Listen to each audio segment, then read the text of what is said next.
Hello and welcome to the Place to Place podcast. I'm Claire Dewhurst, the Director of City Nation Place, which is the forum for place brands and place marketing.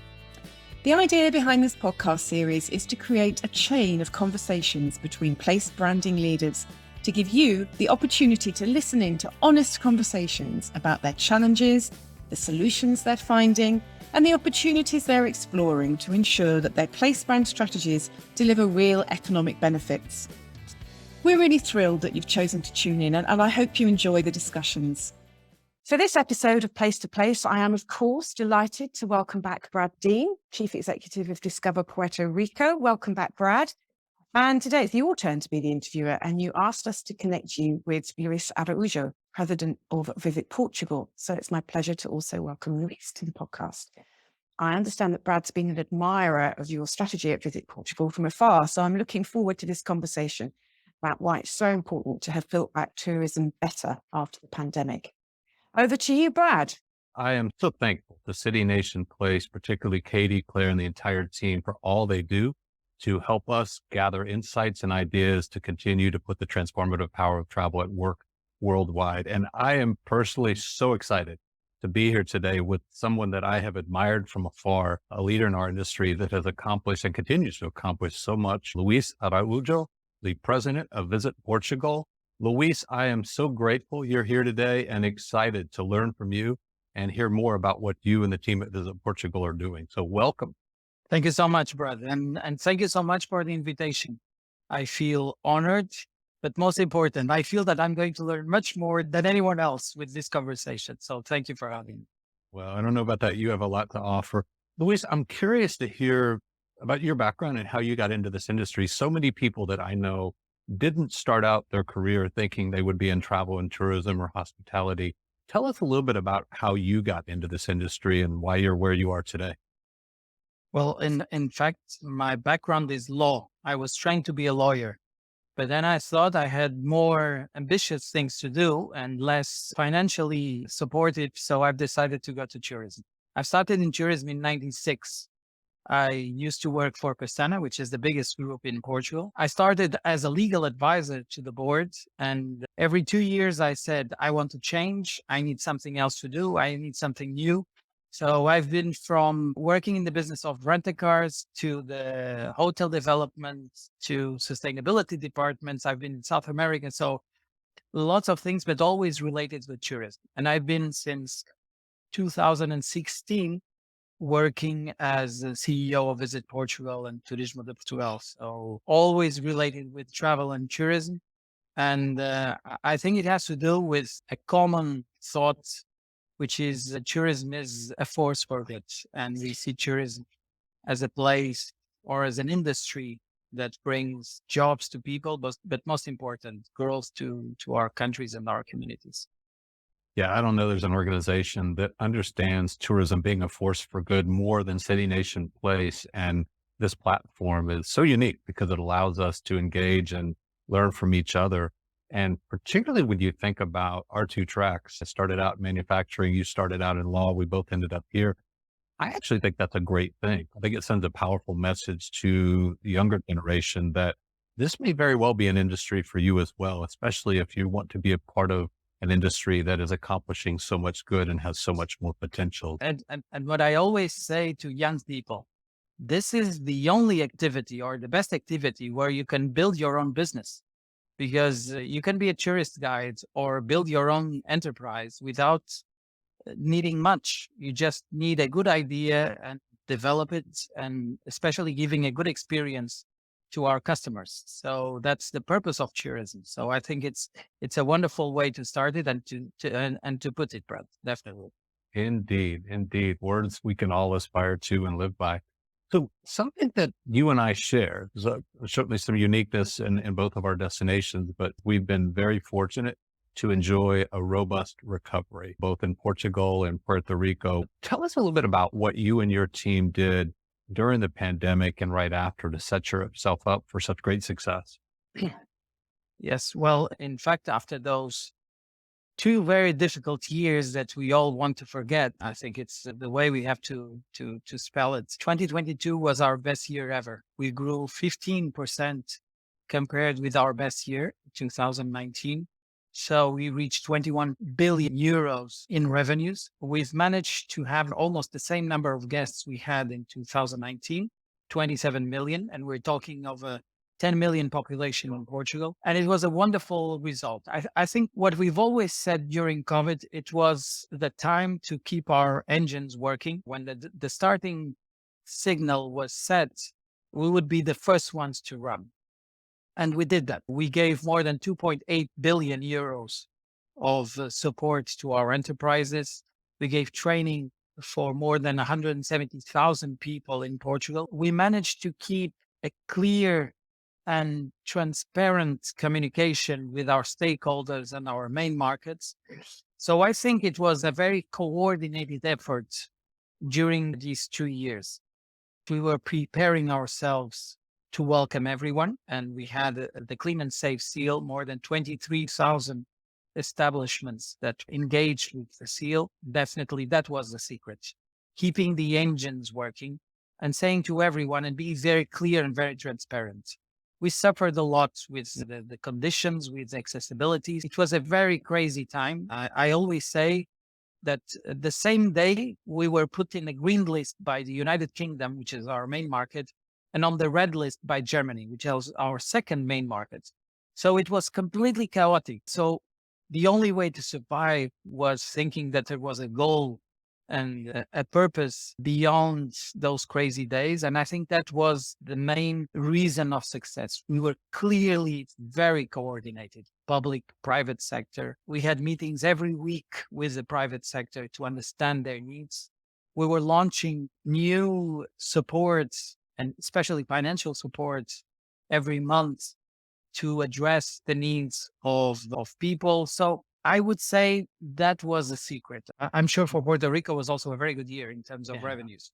You know, it parallels very closely with what you just said. We didn't know how to prepare for something we'd never been through, but we worked closely with our public relations agency, Ketchum, to come up with a broad, comprehensive recovery plan.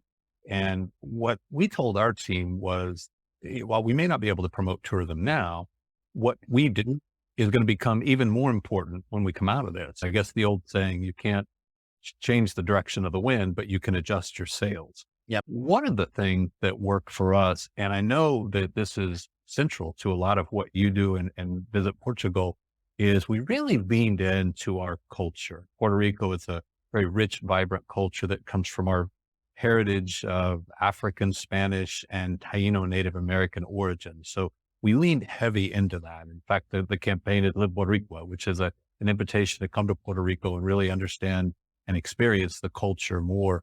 And I know that culture is a major point of attraction for visitors that are going to Portugal. Talk a little bit about how you've woven that into your strategy and how that is helping you attract new visitors. Mm-hmm. Well, that's a very interesting point. In fact, in 2017, we changed our communication with the Can't Skip Portugal campaign. And the campaign was completely different because what we said was, and this was pre-COVID, we said, we're not going to promote a country or to show our biggest assets or how wonderful we are and our gastronomy and everything. We're just going to say that whoever you are, whatever you think, whoever you love, we're here for you. And we even had a campaign that said, if you want to forget something, travel. If you want to celebrate something, just travel. And then at the end, we said, of course, visit Portugal, that we have to sell our country. But I think the shift from promoting a country to promoting a way of traveling and saying that people have to travel no matter what, was something completely different. What we've seen during COVID is we needed to address more the needs of people and how important this was to people. So we've changed our products and we're making still an effort not to focus in a region or a city or a kind of establishment, but a mindset of things to do. For instance, we're promoting our literature. We have more than 60 museums dedicated to writers in Portugal. together with two of the most beautiful libraries in Portugal, one in Lisbon and one in Porto, our literary fairs, our festivals of books, our itineraries written by so many Portuguese writers. This is something that we are promoting right now. So we call it the cooperative networks. So it's a network related with the scene. So you have literature, we have contemporary art, we have our architects, we have two Pritzker Awards in Portugal. So the most important award in architecture in the world. So you can visit Portugal through those items and through those stories. Of course, we will always have nature and our religious background. We have such a diverse country that you can visit all across related with one issue. So we've decided to launch this product development and put it into the market. So most of our enterprises like hotels or restaurants have taken the advantage to do this, have seen the advantage to do this. And I have to say that most of our visitors are looking at this as a wonderful opportunity to discover Portugal in a different way, because it's completely different just ticking the boxes of the places you want to be, or saying, no, I visited the best galleries in Portugal because I have an itinerary across the country, and we're a small country, of course, that was incredible because this or that. So I would say that it's a completely different mindset, and I think it's the future of travel and tourism. Diversification and segmentation is crucial for our activity, and any destination that it's still thinking of, I'm going to promote a country or a piece of land or a monument, then we're losing time. What you just described, I think it lends itself so well to what we as marketers aspire to, right? The storytelling that's authentic and genuine with the eyes of the local partners and the local residents. And, for us at Puerto Rico, it was the goal was to develop and inspire travel through a movement born out of Puerto Rico, insights and creative and assets from the people of Puerto Rico, as to not simply how to visit the island, but how to experience the island. And I think you just nailed that, is that people are looking for that today. They're craving that. But if you can take the marketing and then extend it into the product, now that's special. And that's where we ultimately see the transformational impact. And you're right on the cusp of that and Visit Portugal. So kudos to you for what you're doing to drive that, not only through great marketing, but through the product and the experience. So Luis, I got to ask this. I'm really curious, and I know everybody who's watching this is going to want to know this as well. Marketing really at its basic essence is trying to differentiate yourself. How do you at Visit Portugal work to differentiate yourself from other European destinations? Now more than ever, we need collaboration and cooperation to develop most of our strategy. And I think that's clearly a win-win situation for any destination. We work very closely with other European destinations. We have joint campaigns with other countries. We even exchange offices with other countries like Switzerland. We do joint campaigns with Spain in long-haul destinations. But I would say that for any destination, it's understanding its purpose. And we've been doing that since 2017. We've established that our purpose was welcoming everyone and respecting the differences. I think that's the basic of hospitality. And for us, it's the basic. I would say that we're not worried with what differentiates us from other destinations. We're worried that people understand the value of traveling and how important it is for their own experience, for their own lives, for their future. Understanding other cultures, other destinations, the value of being in a place like Puerto Rico and understanding its origins, its authenticity, or being in Portugal and understanding its gastronomy and the diversity of the country is much more valuable than just thinking I'm competing with A or B or C. So I would say that differentiation is less and less with other destinations. It's more and more with other activities and other industries. I think we have to support the travel industry and the tourism industry together, because everyone says that it's really important, But then we're being targeted for so many reasons and so many, so many questionings that we that understand it's a force for good, we don't really recognize it as it is. I think your take on recognizing our purpose and value and opening that up in a very inclusive way is so spot on with where the industry's at or needs to be, and certainly aligned with City Nation Place. But I got to tell you, of all the conversations I've had in recent years, you're the first travel and tourism leader that the minute they talk about differentiation goes to collaboration. Because most of us think about differentiation as, differentiating ourselves. And the place you started with was collaboration. And I think that speaks a lot to not only you and your leadership style, but the way that Visit Portugal is going about, promoting itself, which is inspiring to say the very least. I think it's a win-win situation. In fact, I'm talking to you and I'm already thinking, how can we collaborate with Puerto Rico? So trust me, we will find a way. Love it. I love it. So, with success comes higher expectations. I know in our case in Puerto Rico, the last couple of years have been our best years ever in terms of visitation and tax collections, and maybe the most important number of all for us. More people employed today in our industry than ever before, but it's never enough. You can't rest upon your laurels. So having had a really successful recovery and having met your goal of getting out of the gate quickly, what do you see as the challenges as you aim to stay on top and continue to elevate Visit Portugal as a bucket list destination for so many of us? Well, in fact, we have a very ambitious goal until 2027. Our strategy is 10 years. We launched it in 2017. It's until 2027. It's based primarily on sustainability of our activity, but also our planet and our society. And in terms of revenues, we aim to reach 27 billion euros of revenues until 2027. This year, we managed to get to 21.1 billion.